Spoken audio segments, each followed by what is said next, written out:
There are a few ways to think about the edge of the solar system. One is with the extent of the solar wind. This is the constant flow of charged particles gushing out of the sun at 1 million miles per hour and bathing the planets. The wind forms a giant protective bubble around our solar system, known as the Heliosphere. This huge region surfs through the Milky Way, shielding us from interstellar radiation and creating an environment that helps life on Earth to flourish. But its borders aren't fixed. Around 11 billion miles from Earth, far past the planets, solar wind pushes against interstellar space. Scientists have been monitoring this boundary over the past decade, and they're seeing it change with the sun's activity. Roughly every 11 years, the sun's magnetic field ramps up.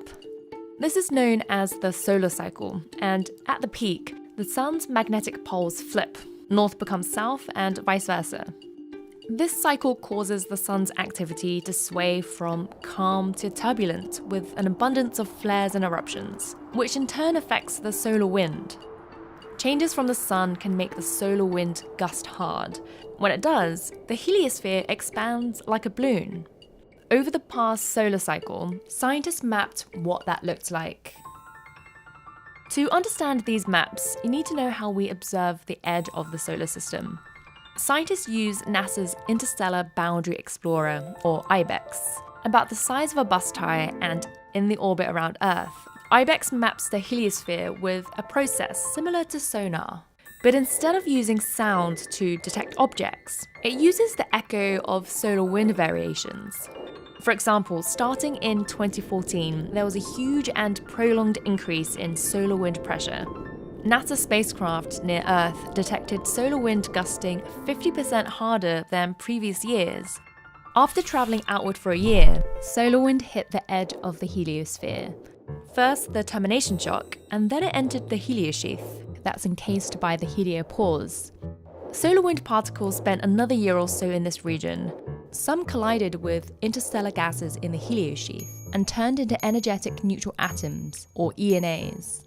ENAs travel in all directions, some even back toward Earth. And between 2017 and 2019, a few of the returning ENAs reached IBEX, an echo of where the boundary is and what it looks like. If you cut the heliosphere and laid it out onto a flat surface, this is what you would see. This is the nose, and this is the tail. The nose shows high ENA fluxes, which indicate a strong gust of wind and the heliosphere ballooning. From tracking this expansion, scientists found that the nose and tail were not symmetrical.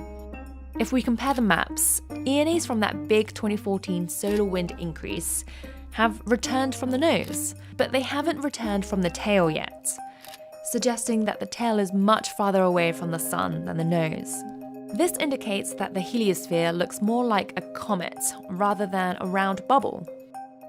Having a full solar cycle of observations of the heliosphere opens doors to understanding the only environment we so far know can support life. And there have been a few surprises.